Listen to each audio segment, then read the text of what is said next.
Boa noite a todos, obrigadinho. Pois hoje vamos ouvir uma lei em particular, que é a lei do amor, justiça e caridade. Este ecrã aqui o que quer mostrar é que realmente estamos a falar de um Sol relativamente a um sistema solar, onde estão as outras leis todas, entre muitos outros sistemas solares, as leis físicas. Porquê? Porque todas elas são divinas, sejam leis físicas, sejam leis morais, são de Deus. Muito bem, que características têm estas leis? É igual, sejam morais, sejam físicas, desde que sejam leis produzidas por Deus, e tudo à nossa volta é produzido por Deus. Mesmo as leis físicas, porque andamos a descobri-las com a ciência, a ferramenta que é diferente. Nas leis morais utiliza-se a ética, que é um ramo da filosofia, e nas ciências utilizamos outros ramos. Portanto, que características têm estas leis?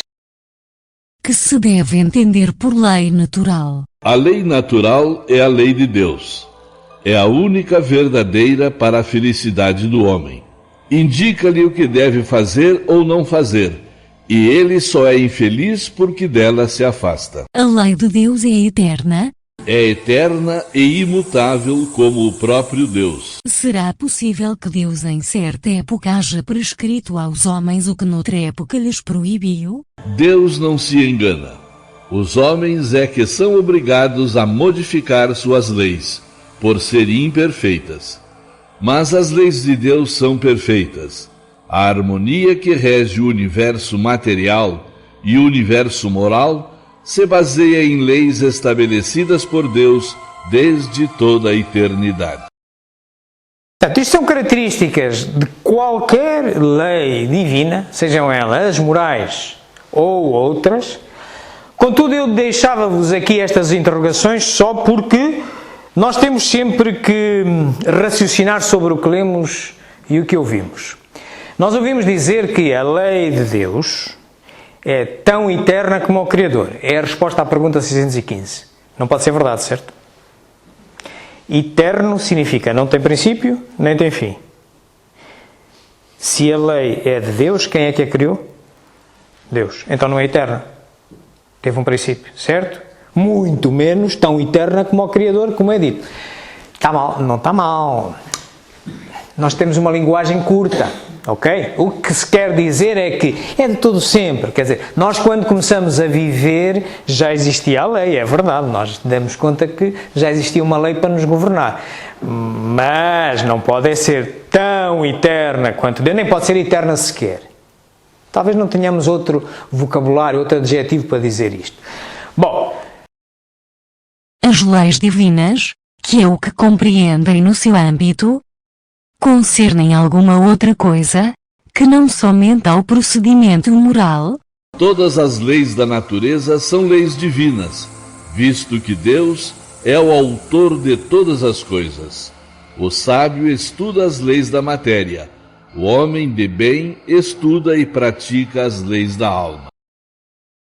Isto é aquilo que eu já vos vinha dizendo. Qualquer lei que seja estudada pelo Espiritismo, por qualquer filosofia espiritualista, ou pelas ciências, pela medicina, pela biologia, pela física, nós estamos a descobrir algo que alguém aqui pôs, não é?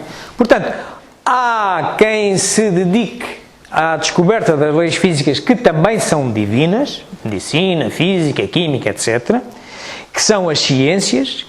E nós, em particular, o Espiritismo dedica-se a estas, às leis morais, às leis de bem proceder, mas utilizando a razão. Por isso, ela é uma filosofia, por isso socorremos-nos da ética. Enquanto para as leis físicas é a ciência, para as leis morais é a ética. Já vamos ver que há uma diferença entre moral e ética.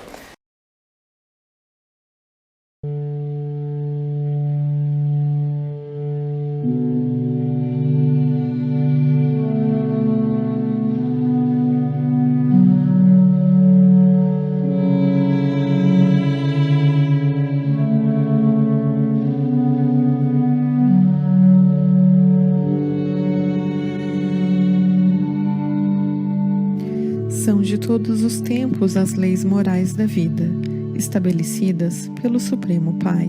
Invioláveis, constitui o roteiro de felicidade pelo rumo evolutivo, impondo-se, paulatinamente, à inteligência humana, achando-se estabelecidas nas bases da harmonia perfeita em que se equilibra a criação. Reveladas através dos tempos, a pouco e pouco, não se submetem às injunções transitórias das paixões humanas que sempre desejaram padronizá-las ao próprio talante, submetendo-as às torpes determinações. Inspiradas a humanidade pelas forças vivas da natureza desde os dias do homem primitivo, passaram a construir a ética religiosa superior de todos os povos e de todas as nações. Das questões das leis morais, do bem proceder, o que é bem proceder, o que é mal proceder, não é só o espiritismo que as estuda. As religiões também as estudam, as filosofias espiritualistas também as estudam. Todas aquelas filosofias que creem num porvir para além da vida corporal, naturalmente reconhecem uma lei de causa e efeito em função do que nós fizermos nesta, vamos colher na seguinte ou na erradicidade. Portanto, estudam a maneira como seja o bem proceder para semear bem e colher melhor. Portanto, claro que o Espiritismo também a estuda, mas não a estuda de forma dogmática. Tem uma característica muito distinta que é justificar qualquer uma das indicações, das orientações que dê de bem proceder. Ora bem, como é que elas aparecem? Elas aparecem, agora vamos começar a falar mais só sobre leis morais mesmo. Nós todos vimos com elas na nossa consciência. Vocês dão-se conta que quando nós estamos perante um problema que é novo para nós, nunca nos ocorreu. Temos lá uma vozinha cá dentro que nos faz vacilar. Eu faço A ou faço B? Tomo este caminho? Quer dizer, nós vimos todos programados, não escolhemos, todos vimos programados com uma vozinha cá dentro que nos dá indicações, que chamamos-lhe consciência, chamamos-lhe sabedoria, que nos dá indicações. Portanto, nós vimos todos programados na consciência. E claro, isso vai melhorando ao longo das reencarnações.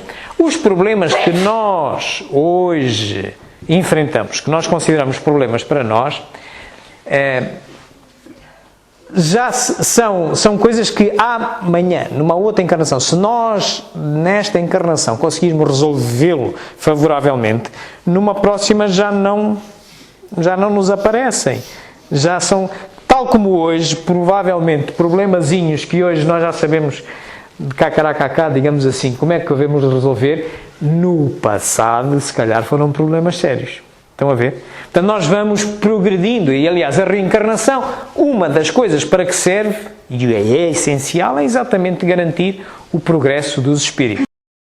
Que definição se pode dar de moral? A moral é a regra de bem proceder, isto é, de distinguir o bem do mal. Funda-se na observância da lei de Deus. O homem procede bem quando faz tudo pelo bem de todos, porque então cumpre a lei de Deus. Quando se fala de leis morais, moral tem a ver com a regra de bem proceder, automaticamente falamos das questões do bem e do mal. O que nós ouvimos aqui é a resposta à pergunta 629 do Livro dos Espíritos, e isto, embora seja uma frase muito pequena, tem cá muita coisa para nós pensarmos seriamente. O que é que ali está dito? Diz que a moral funda-se na observância da lei de Deus. Então, o que é que isso significa? Temos uma lei. Então, mas se funda, algo que se funda, este livro, se fundar, se basear nesta mesa, tem debaixo qualquer coisa, não é? Ou tem debaixo, ou vem atrás dele, está qualquer coisa. Na observância, funda-se na observância. O que é a observância? É raciocinar sobre a lei. Se nós tivermos aqui o Diário da República de hoje, vem lá uma lei.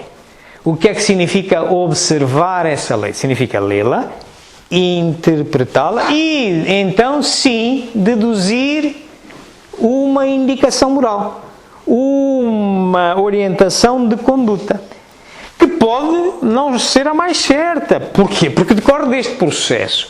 O que eu quero aqui dizer é que o que nos importa a nós é estarmos seguros que estamos a observar da melhor maneira a lei de Deus e que vamos tirando umas orientações que podem, mais tarde, em determinado momento, não estar certas. Daí que a moral tem mais a ver com os costumes, enquanto a ética tem a ver com a justificação do que é bom ou do que é bem ou está certo. Vamos olhar para um caso. Como se pode distinguir o bem do mal? O bem é tudo o que é conforme à lei de Deus, e o mal é tudo o que dela se afasta. Assim, fazer o bem é proceder de acordo com a lei de Deus.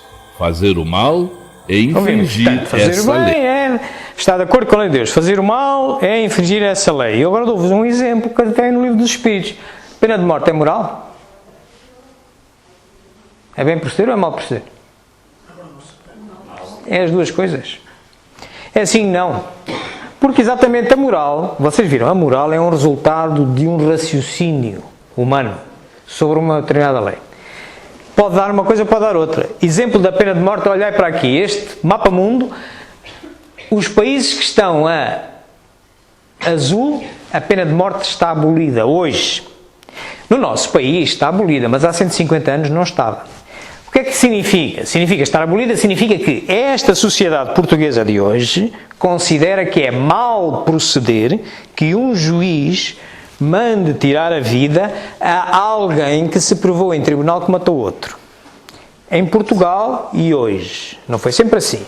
Mas hoje, se vocês forem aqui a este paizinho, que toda a gente conhece, Estados Unidos, vão lá ao estado do Texas. E é bem proceder que um juiz mande matar aquele que se provou que matou outro. E então se o juiz for espírita? Nos Estados Unidos diz que sim, que é bem proceder, e vem para aqui e diz que é mau? O espiritismo não se regula por isso. Tem que se regular pela ética. Por isso, o espiritismo, e seguindo, vamos continuar com este exemplo. Tem meios o homem de distinguir por si mesmo o que é bem do que é mal? Sim, quando crê em Deus e o quer saber. Deus lhe deu a inteligência para distinguir um do outro. Esta é a chave. Portanto, nós temos que usar a inteligência, não é porque numa determinada sociedade é bem proceder algo, ou mal proceder outro, ou porque alguém nos diz que é bem proceder. Temos que usar a inteligência e ver se sim ou não, se a nossa razão, se passa a nutrir a nossa razão. No caso da pena de morte, eu vou-vos mostrar porque é que ela é antiética em qualquer lado do mundo, mesmo nos Estados Unidos, onde ela é moral, onde é proceder. Porquê? Tem que usar a razão. Então se tem que usar, eu tenho que justificar. Vou-vos dar uma justificação possível, há outras. O homem é imperfeito, não é? É imperfeito aqui, é imperfeito nos Estados Unidos, é perfeito em todo lugar da Terra, onde é moral, onde é imoral. Então, se é imperfeito, pode errar. Pode errar aqui, pode errar no sítio qualquer. Então, se pode errar, e se tem um juiz, não pode atribuir penas irreversíveis. Há pouco tempo, nos Estados Unidos, 2 casos. Indivíduos que foram condenados à morte há décadas. Chegou-se agora à conclusão que estão inocentes. Se os tivessem morto, como é que agora emendavam a mão? Estão a ver? O que é que o livro dos Espíritos já nos dizia há 200 anos, ainda sobre a pena de morte? A pena de morte desaparecerá incontestavelmente e a sua supressão assinalará um progresso da humanidade. Quando os homens estiverem mais esclarecidos, a pena de morte será completamente abolida na Terra. Os homens não terão mais necessidade de ser julgados pelos homens. Está a ver? Já há 200 anos estava isto escrito. Claro que é preciso nós raciocinarmos, realmente. E quando o homem progredir, há de se aperceber, aqueles países que ainda não se aperceberam, que não podem dispor da vida, nem da própria, quanto mais do outro, não o devem fazer, hão de lá chegar. Por isso o Espiritismo, esta é a característica dele. O Espiritismo é uma filosofia porque se pauta pela ética. A ética é um ramo da filosofia, portanto, filosofar é justificar as crenças que se tem por verdadeira. Portanto, eu tenho que poder justificar. Então, mas a pena de morte é moral ou é imoral? Eu tenho que poder justificar, não é porque alguém me diga que é moral. Se vem um americano diz que é moral, se vem um português diz que é imoral. Não pode ser. Tem que haver uma lógica que una a todos. E isso chama-se ética. Portanto, é preciso justificar os nossos comportamentos. Isto é, o mal é sempre o mal. Mesmo que todos o pratiquem, o bem continua a ser, mesmo que ninguém o pratique. Tal como toda a gente faz, não é justificação para nenhum espírita. Temos que nos habituar a raciocinar, temos que nos habituar a racionalizar a nossa fé, a ter certeza nas nossas convicções. Jesus vos disse: vede o que gostaríeis que vos fizessem ou não vos fizessem. Tudo se resume nisso: não vos enganareis. Bastará que o homem não pratique o mal? Não, é preciso que faça o bem no limite de suas forças, pois cada um responderá por todo o mal que haja resultado de não haver praticado o bem. O que é que eu pretendo com esta metáfora desta moeda? É uma coisa simples que nós podemos utilizar na nossa vida. Todas as moedas têm duas faces, não é? Nomeadamente a moeda de euro, para além de ter uma cara e uma coroa, também tem uma parte de prata e uma parte de ouro. É lembrarmos, quando a gente quer saber se está a perceber bem ou se está a perceber mal, é lembrarmos que numa das faces é o relacionamento entre nós. Na outra face é o relacionamento com tudo o que não é ser humano. Animais, plantas, o resto do universo. No lado do relacionamento com os seres humanos, há duas perguntas no Livro dos Espíritos que são importantes e nos dão respostas sérias e sólidas. Que é a 632, que é: não faças aos outros, não queres que te façam a ti. Mais ou menos todos nós já lá chegamos. Por isso eu considerei isto como sendo prata. Ok? É o que Cristo nos disse também.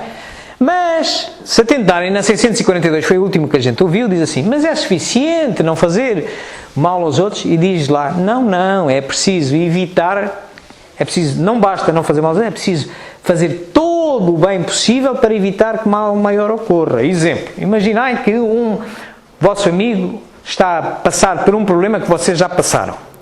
E vocês sabem como é que ele pensa.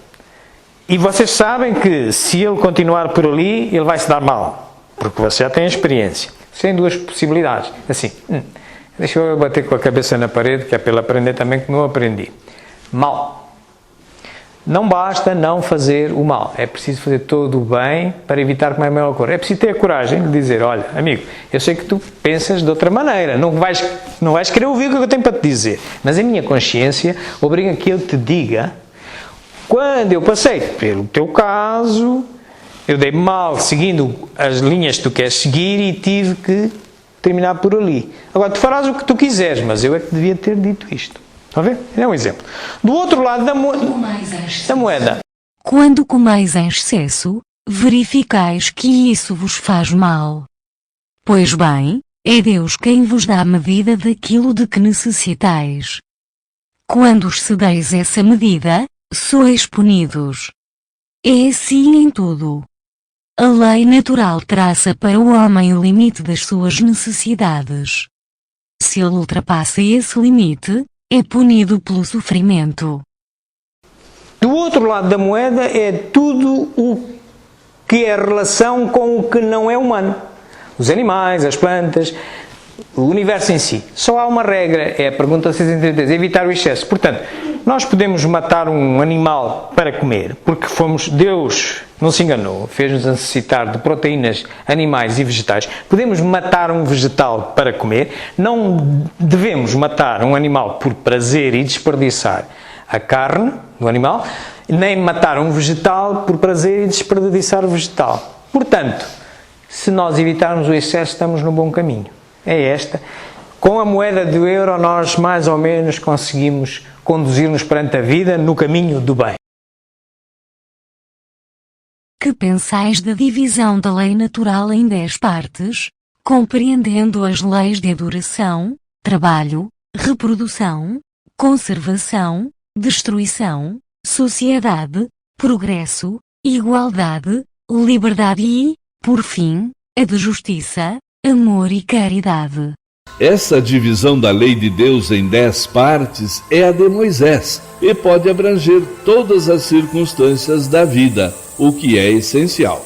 Podes, pois, adotá-la, sem que por isso tenha qualquer coisa de absoluta, como não o têm os demais sistemas de classificação, que dependem do ponto de vista sob o qual se considere uma coisa. A última lei é a mais importante. É por meio dela que o homem pode adiantar-se mais na vida espiritual, visto que resume todas as outras.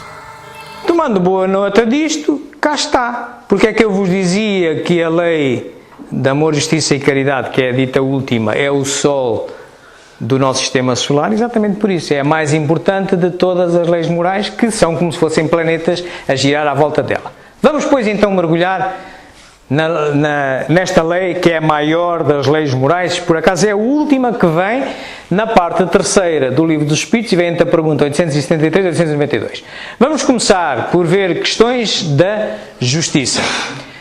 Vamos ver se ela responde a uma lei natural ou não, porque é que ela tem visões diferentes, porque é que a uns nos parece bem, a outros nos parece mal, qual é afinal a base, com que base é que nós nos podemos governar. E por fim ver, então, mas espera aí, nós todos somos iguais. Vamos olhar, vamos começar por aqui.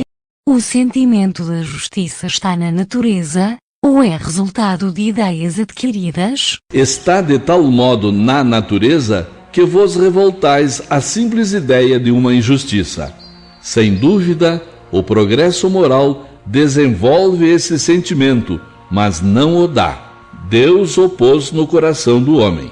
Eis porque encontrais frequentemente em homens simples e incultos noções mais exatas da justiça do que entre pessoas de muito saber.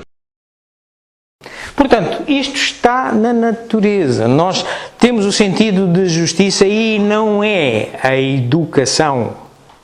Não é por ir à escola, ou por sermos mais cultos uns que os outros, andamos a estudar mais, ou por termos um curso. Não é por aí que vem o sentido de justiça, não é? Tal como ela foi aqui dito, às vezes nas pessoas mais simples, verificamos que têm um sentido de justiça muito mais apurado do que outra pessoa que tem mais estudos.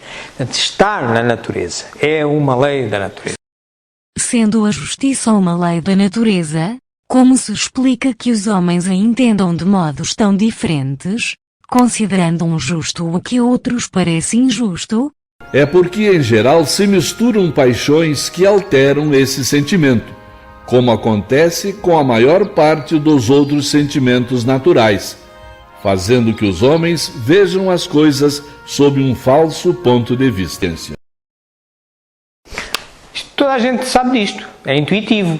Quantas vezes nós não queremos torcer as coisas a favor ou do nosso ponto de vista ou do ponto de vista de um amigo, quando a gente sabe que não deve ser assim. São as paixões que nos fazem às vezes toldar as coisas, outros interesses. Por isso há verdades diferentes de observar a mesma coisa. A única proteção que temos é o raciocínio. É, de novo, a inteligência. É raciocinar sobre o que é correto ou sobre o que é incorreto. Qual a base da justiça, segundo a lei natural?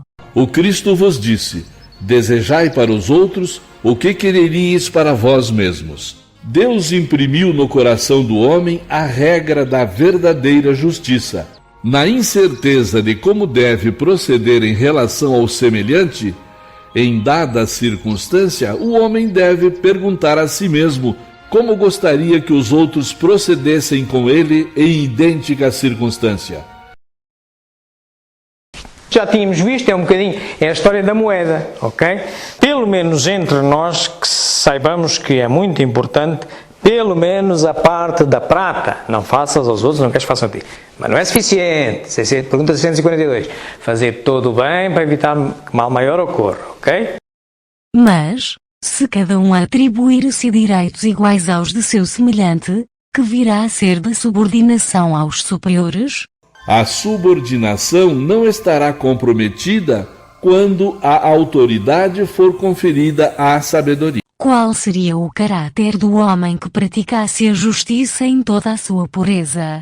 O do verdadeiro justo, a exemplo de Jesus, porque praticaria também o amor ao próximo e a caridade, sem os quais não há verdadeira justiça. Podia-se de facto perguntar então, mas se todos somos iguais, como não estaria em risco quando alguém nos mostra uma melhor verdade ou um outro caminho? Não está, desde que nós todos reconhecemos. Quando alguém nos justifica uma coisa melhor, não é uma questão, só se formos orgulhosos é que a gente não vai lá, não é? Portanto, está-nos a mostrar uma coisa melhor. Portanto, quando procede de alguém que tem mais conhecimento, que tem uma coisa, como é, por exemplo, Cristo, nós aceitamos Cristo porquê? Porque ele realmente é muito superior a nós, não é? Portanto, não há esse perigo. Estamos aqui todos para progredir e amanhã somos nós que diremos a outros como devem melhor proceder. Falemos de direito de propriedade e de roubo, portanto, a falar da justiça, amor e caridade. Qual o primeiro de todos os direitos naturais do homem? O de viver. Por isso ninguém tem o direito de atentar contra a vida de seu semelhante, nem de fazer o que quer que possa comprometer a sua existência corporal. Estão a ver a relação disto com a pena de morte? Outra justificação filosófica podia ser dada por aqui. Nós não temos o direito, nem sequer da nossa vida, quanto mais da do outro. Deus não nos deu esse direito. É um empréstimo. Se pensarmos bem, essa figuração é um empréstimo. Nós não compramos, nós não obtivemos a vida, nós demos conta que já vivíamos. Ok? O direito de viver dá ao homem o de acumular bens que lhe permitam repousar quando não mais possa trabalhar? Sim, mas deve fazê-lo em família, como a abelha, por meio de um trabalho honesto e não acumular como um egoísta. Há todo o direito, é legítimo nós acumularmos bens em família e para nos ajudarmos. Dá um exemplo até da abelha. Portanto, não pode ser por egoísmo. Só para nós e ao nosso lado e à nossa família e aos que estão ao nosso lado, nós não ajudarmos. Tem o homem o direito de defender os bens que haja conseguido juntar pelo seu trabalho? Não disse Deus, não roubarás. E Jesus, dai a César o que é de César? Aquilo que o homem acumula por meio de trabalho honesto constitui legítima propriedade sua, que ele tem o direito de defender, porque a propriedade que é fruto do trabalho é um direito natural, tão sagrado quanto o de trabalhar e de viver. O que está escrito ali que não se lê, eu leio-vos daqui. Propriedade, fruto do trabalho honesto, é direito natural. Todos nós temos o direito a defender aquilo que honestamente conquistamos. É da lei divina. Qual o caráter da legítima propriedade? Só é legítima a propriedade que foi adquirida sem prejuízo de outrem. A lei de amor e de justiça proíbe que se faça aos outros o que não desejaríamos que nos fizessem, condenando por isso mesmo a aquisição de bens por quaisquer meios que lhes sejam contrários. Toda a gente percebe isto. Só isto é que é legítimo. Só aquilo que é adquirido sem prejudicar outro. Só isso é que podemos dizer que com legitimidade é nosso, é a nossa propriedade. Será ilimitado o direito de propriedade? Sem dúvida. Tudo o que é legitimamente adquirido constitui uma propriedade. Mas, como já dissemos, a legislação humana é imperfeita e consagra muitos direitos convencionais que a justiça natural reprova. Já tínhamos visto que a gente tem direito a acumular riquezas e propriedade desde que legitimamente adquirido. Então, também só sobre isto é que nós temos, não há limites sobre isto. Ao que é legítimo adquirir, nós podemos adquirir o que nós quisermos, não há limite nenhum. É preciso ser sempre legítimo. E ser adquirido em família, como a abelhinha, Não é juntar, não é egoisticamente, ok? Amor e caridade. Por isso a lei também se chama justiça, amor e caridade. O amor e caridade tem duas partes, digamos. Tem a parte do amor e a parte da caridade. Vamos começar pela parte do amor. Jesus disse: amai mesmo os vossos inimigos. Ora, o amor aos inimigos não será contrário às nossas tendências naturais e a inimizade não proverá de uma falta de simpatia entre os espíritos? Sem dúvida, não se pode ter pelos inimigos um amor terno e apaixonado. Não foi isso que Jesus quis dizer. Amar os inimigos é perdoar-lhes e lhes retribuir o mal com o bem. Assim procedendo, tornamo-nos superiores a eles, ao passo que, pela vingança, nós nos colocamos abaixo deles.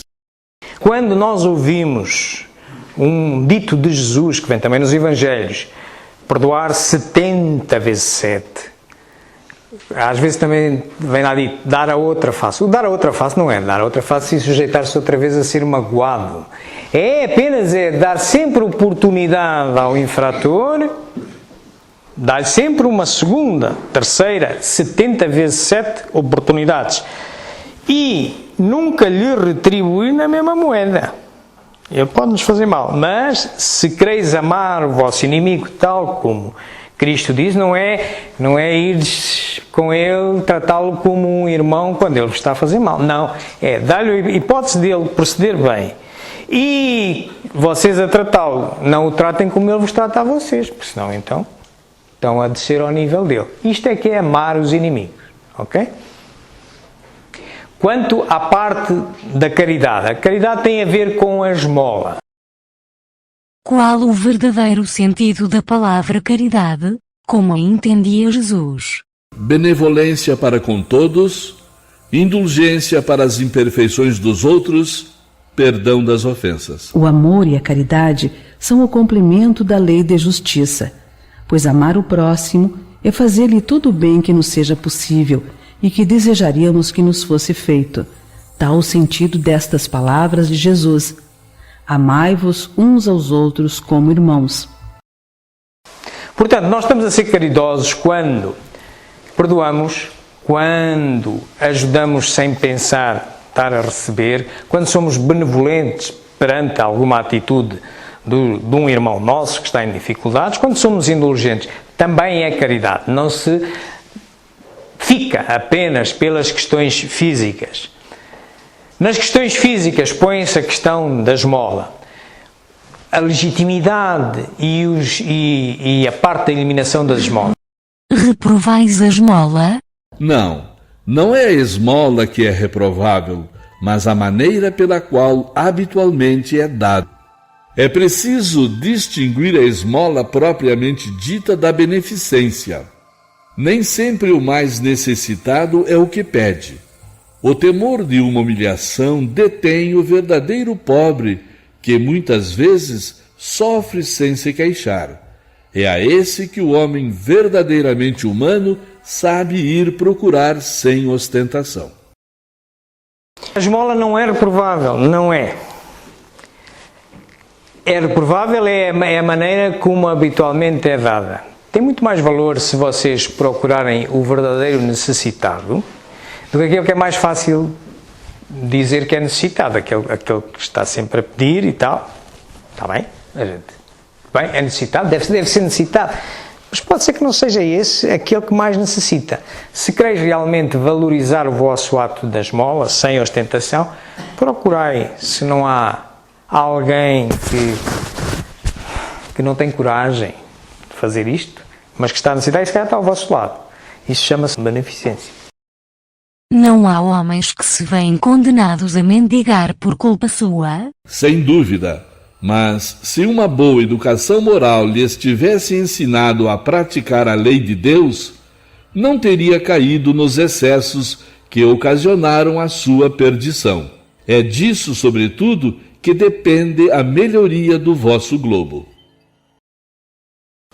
Portanto, a necessidade de esmola há de desaparecer. Ainda se verifica muito, mesmo nos nossos dias, mas se nos recordarmos dos tempos dos nossos pais, dos nossos avós, já sabemos que era pior. ok? Portanto, o que é que aconteceu de lá para cá? Aconteceu isto. A educação moral também vai por dentro, vai a educação intelectual e depois vem a moral a seu reboque. E claro, com o andar do tempo, isto vai se esbatendo, porque nós vamos aprendendo a partilhar, aprendendo a acumular bens, mas em família, como a abelha, a não sermos egoístas, a ajudarmos os outros, e claro, o futuro nos reservará essa colheita daquilo que hoje semeamos, e há de ser eliminada naturalmente. Também, e por fim, falamos do amor materno e filial. Será o amor materno uma virtude, ou um sentimento instintivo, como aos homens e aos animais? É uma coisa e outra.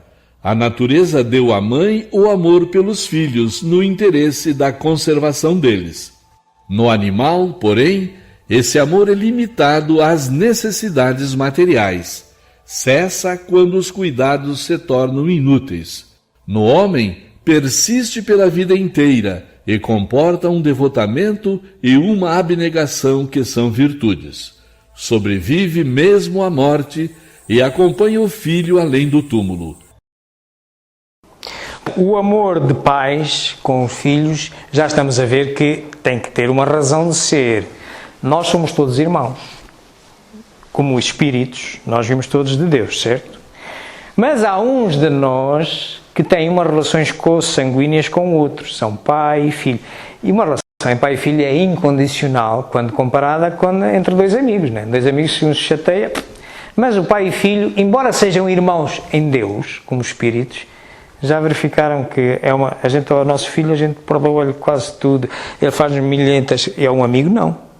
Tem razão de ser, é para o nosso adiantamento. Por isso, no homem é uma virtude que há que desenvolver. Enquanto nos animais é instintivo. Aliás, a gente olha para os cães, olha para os gatos, passado um tempo, eles desligam-se, já nem conhecem o filho que era. Portanto, temos a noção que a maternidade e a paternidade no homem é uma virtude e há que zelar por ela.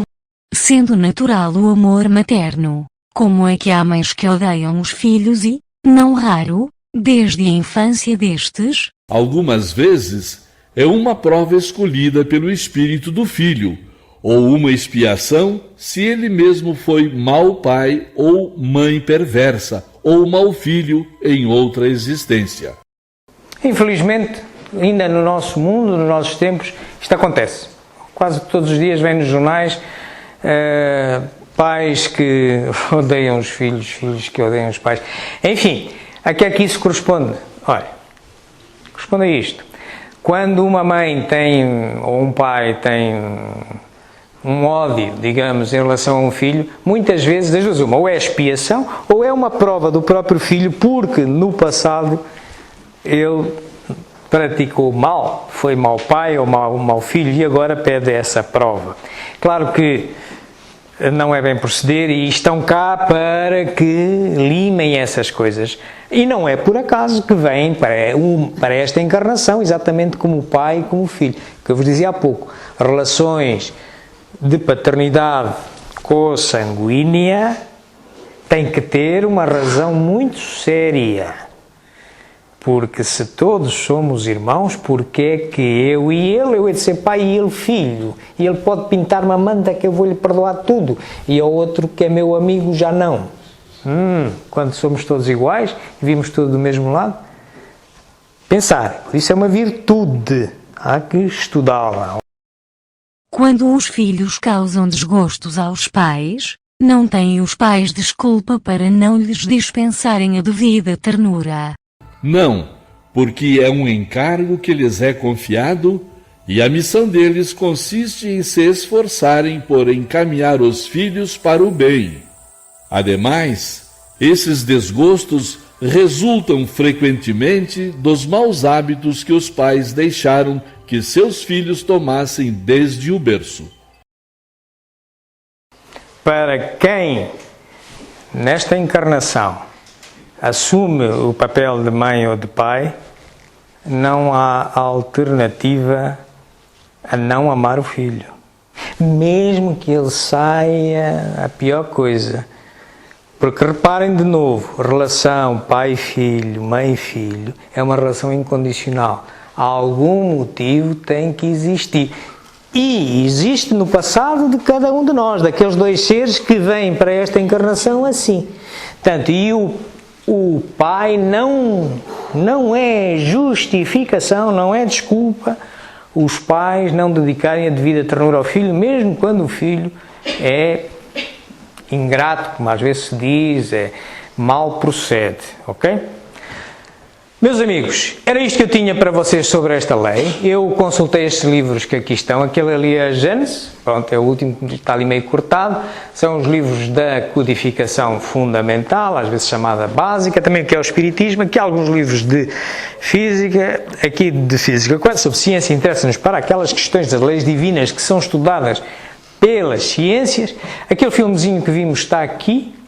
Eu, como habitualmente, estou a gravar esta palestra e vou publicá-la neste canal, YouTube Espiritismo JG, amanhã ou depois já lá tem, vocês podem vê-la, e agora na totalidade, com o resto do boneco que está para ali, ok? Peço imensa desculpa. Também me podem apanhar aqui no Facebook, tem aqui o meu e-mail, espiritismo.jg@gmail.com, e pronto, estaria disponível para qualquer pergunta no tempo que nos falta, sobre isto ou sobre outra coisa qualquer. Obrigado pela vossa atenção.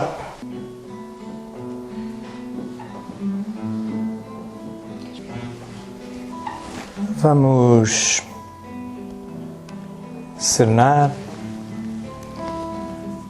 ao som desta melodia.